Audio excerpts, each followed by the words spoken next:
Democratic socialism is like a dating profile. Things look great until you meet up in the real world. For example, Bernie Sanders, his big thing was always bringing single-payer health care to our country of 340 million.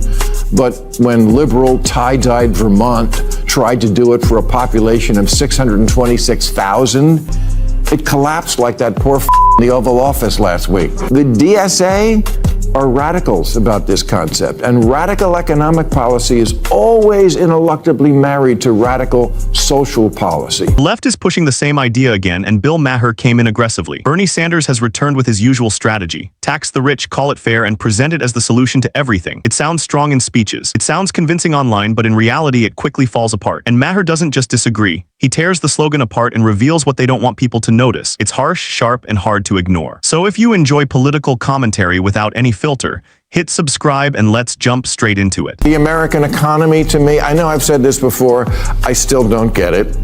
Last week was tax day, and as usual, because HBO is so generous, and I'm sure so will be the new owners, I paid to the government, if you add in state tax, local, sales, property, fees, Obamacare, probably almost 60% of what I earn. That's a lot. And I still wouldn't mind if Bernie Sanders would stop saying the rich don't pay taxes.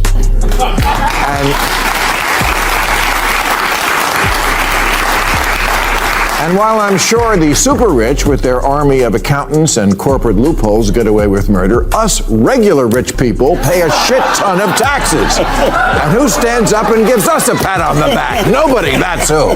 Maher doesn't slowly build up. He doesn't ease into it. He goes straight in by using himself as the example first. He openly says he earns around $10 million a year, and this is where the claim that the rich don't pay enough starts to fall apart.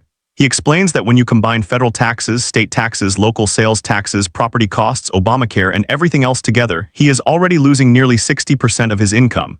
60%. Think about that again. More than half of every dollar gone before he even gets it.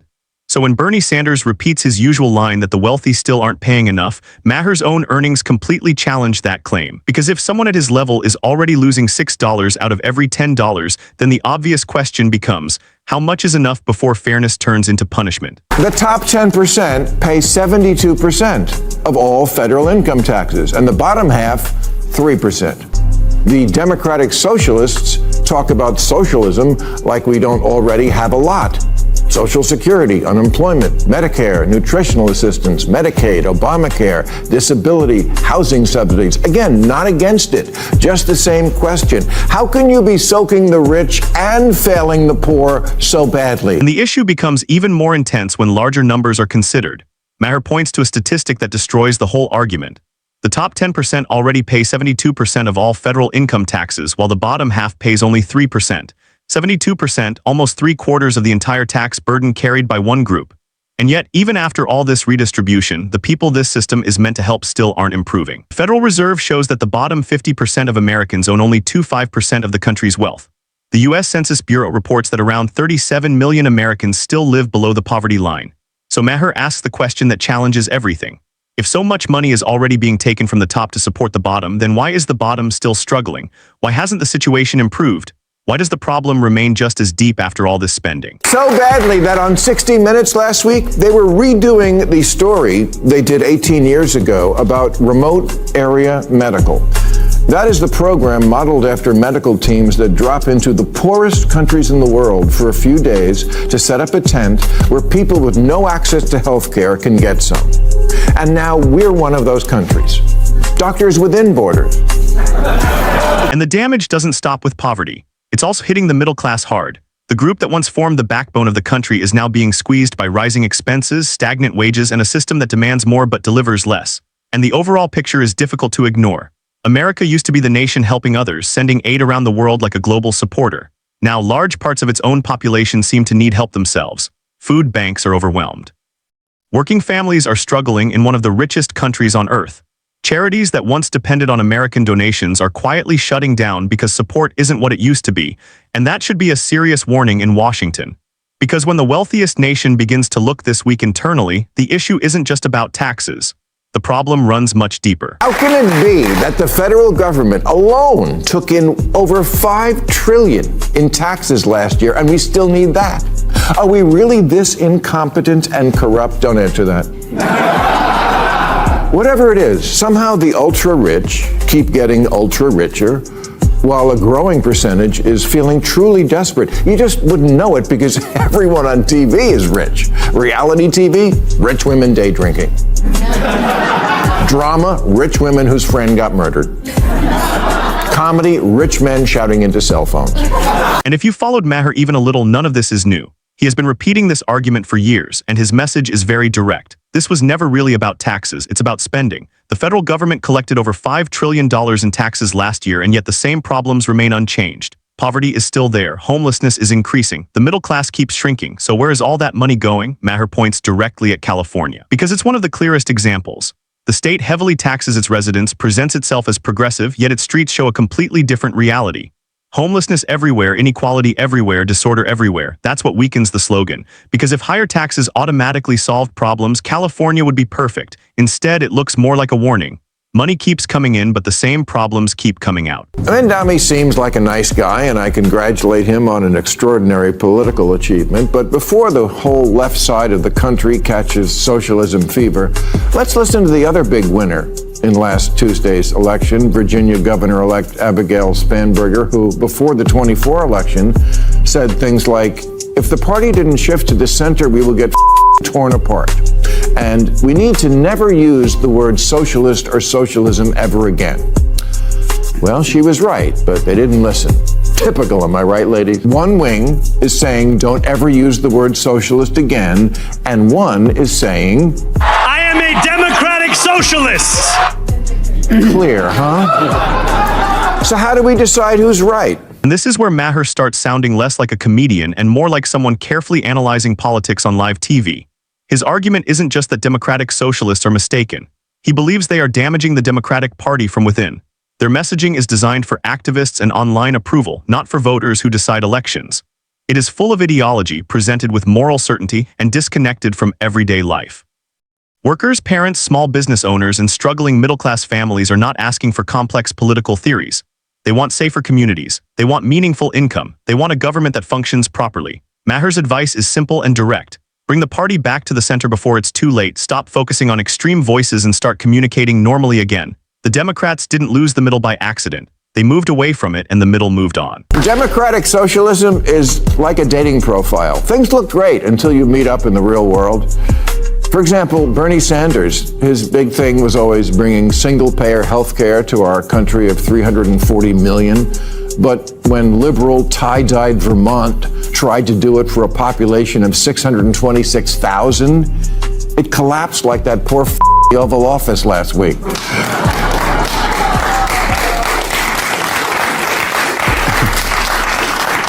Bernie, AOC, Mandani are not Democrats. They'll be the first to tell you that. They're democratic socialists, and that's a very different thing, and I don't think people know that yet. And beneath all of this is the part that makes Maher's argument stronger. Socialism has always had an appealing message. That's why it continues to survive despite its failures. On paper, it sounds ideal. Equality, fairness, shared wealth, no one left behind. It sounds kind, it sounds moral, it sounds like the right choice. But when it moves beyond theory into reality, problems appear quickly. History has shown the same pattern repeatedly, and yet some people still seem surprised. Venezuela, Cuba, the Soviet Union, countries that followed this path and ended up facing collapse, control, shortages, or all of them together. The evidence is clear and repeated across time, shown through the struggles of millions of people. And still the idea remains attractive, because for some the concept feels better emotionally than accepting its real-world failures. And as Maher suggests, that isn't compassion. It's ignoring reality while believing in an ideal. Again, this is against why people sometimes, I think, question some of what you're saying. This is a survey, student loan forgiveness recipients. 73% of applicants say they are likely to spend their extra money on non-essential, including vacations, smartphone, drugs, and alcohol. They admitted that to the pollster. Who is this pollster? NBC News. 52% they are very likely to buy new clothing. 46% they would use the money for vacation and eat out at restaurants. And another reason Maher believes this idea fails in America is simple. Most Americans, whether they say it openly or not, think in a capitalist way. It could be culture, mindset, ambition, or human nature. But the pattern stays the same. Despite its flaws, capitalism continues to perform better than the alternatives often praised by the left. And Maher highlights this with a strong example when he reads survey responses from people who receive student debt relief. These individuals had a major financial burden removed. And what did many of them plan to do next? Invest money, travel, buy homes, improve their lifestyle. Some even mention spending on entertainment, vacations, and non-essential things. That doesn't reflect a socialist mindset. It reflects clear capitalist thinking from the same people the policy aimed to help. And that supports Maher's larger argument. Americans don't dream about being permanently supported. They dream about progress, ownership, and building something.